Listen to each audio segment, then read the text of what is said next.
Okay? So this is how they wanted to learn. They wanted to learn in groups. They wanted to do practical things. That's what someone mentioned. They wanted to learn with friends. Because why do kids go to school? To be with friends, okay? Correct. Yeah, to be socialized, yeah? And they also wanted to use computers. Okay, they were then asked another question. Okay? And they were asked, what do they actually do?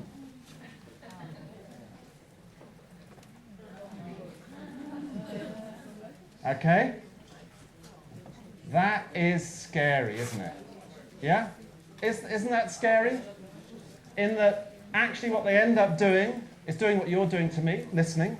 A bit of class discussion. Oh, we've done that as well. Ooh, okay. Oh, you're taking notes. Oh, I'm doing this all wrong, aren't I? Yeah. And I haven't asked anyone to copy things from the board, but maybe they are. Okay. You understand what I'm saying?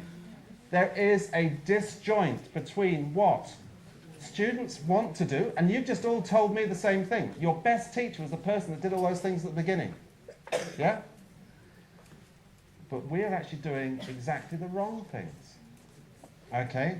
And I thought it might be interesting for us to just have another quick discussion, because it is related, to the way that we actually learn. Things that you remember. Okay?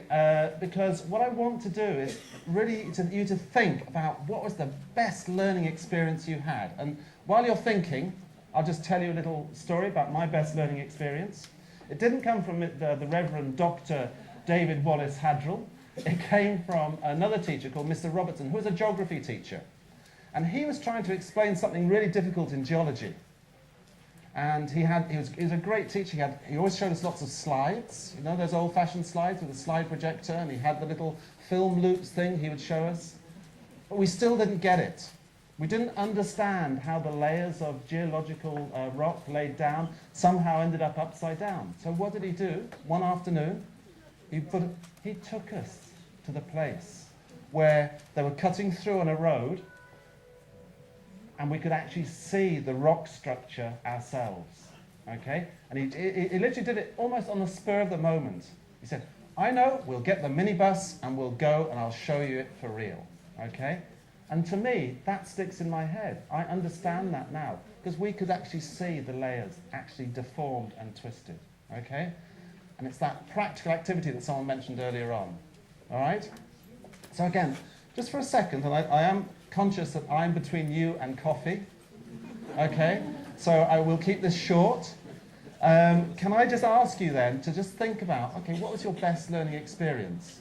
Okay, just have a little chat, and I will get you back in a minute. I'll go and find someone else to... Did you have any good learning experiences? You did? With friends, okay. So how did that work? Sorry? With girls. With girls? Learning what? I'm getting worried now.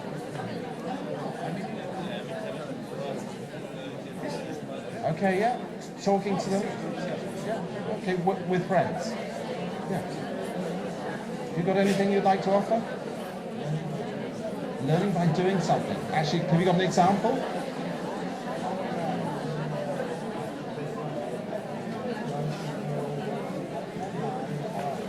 Yeah. Okay, drawing something practical. Okay. Okay, thank you.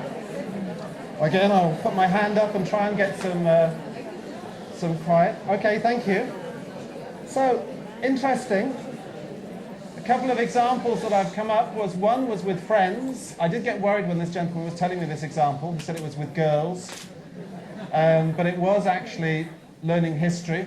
Okay, so that friendship thing, that communication thing coming in, working with peers. Another gentleman was talking about a practical activity, a drawing activity. Just a couple of examples. Oh. Actually, that was at the university that foreigners, we worked on projects together. Everybody brought their culture into it, and their skills and talents, and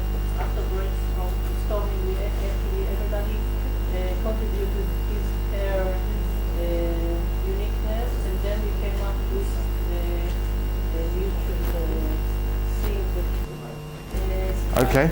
So I'll explain that for everyone. So this is a social activity, bringing everything in. Yeah, lots of different ideas from different countries and sharing those ideas. Yes.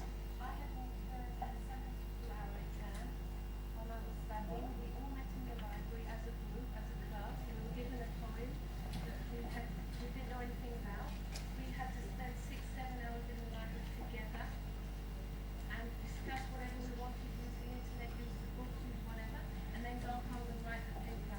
And from knowing nothing, we all discussed our ideas, and every paper was different. So that's a project-based approach, yeah? And just one more? We were sitting in groups and went out to nature to see the water cycling.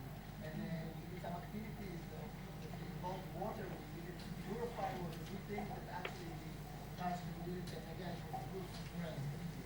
Okay, thank you, thank you. Right, so my next question is, what can technology do for us, all right? And it's not the answer, is it? It's not something that will make all the difference. We heard of that this morning. I don't want to repeat that.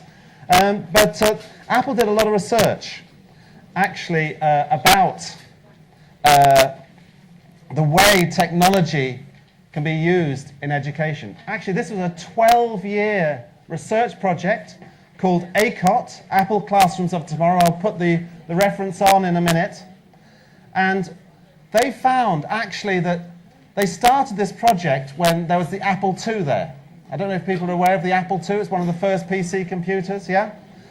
They believed that the Apple II would actually be a learning tool, an automated learning tool. After 12 years of research, they found out something very different. That actually, people are the things that do the teaching, and people are the things that do the learning. So they came up with this thing called the evolution of thought and practice. And the reference is down here, Apple Classrooms of Tomorrow, 1985 to 1987. I'm sure the fantastic Google will find it for you. Now, what they found out was that not all teachers are the same. Now, I always find this amazing. That 12 years of research finds this. They found that teachers actually came in different levels, okay? So there are some teachers, when it comes to using technology, they think, I don't want to do this. Do we know those people? Yes, okay. They'll only do it if they have to. And then there are this group of people who use it for productivity. And productivity, I mean, is using something like a presentation, using something like a handout, yeah? Using it for those productivity type of activities. Getting students to write something up on the computer. Yeah, those sorts of activities. Then, there are those people who use the technology to add to the existing curriculum. Okay, you can see there's an evolution there, isn't there? Yeah, so they're using technology to enhance it, to make it better. I'm going to show you some examples in a minute. And then, there are those people who say, okay, let's just flip this a bit. Let's rethink the curriculum. I know we've still got to teach history, geography, science, all the rest of it, but how can we adapt that curriculum to change the way that I do my teaching? And then there are people who completely go and flip the classroom, okay? And this is what they found out. Don't forget, this finished in 1997. This is what they found their teachers were doing then. And I think this is just as relevant today as it was then. Yeah? And the big difference, obviously, is the internet. So what I was going to do, I was going to remind you of these things, because it might be useful if we just remembered. I'll just reinforce these things, because I'm going to do some practical activities and see if you can spot these when we're doing them, okay? So, okay, the entry person is an inconvenience, yeah? The adoption person, yeah, used mainly by the teacher. I hate to say that the interactive whiteboard is an example of this. I do think interactive whiteboard is good, but, okay, worksheets and things like that. Adaption, okay. Appropriation, okay, and now this is what Apple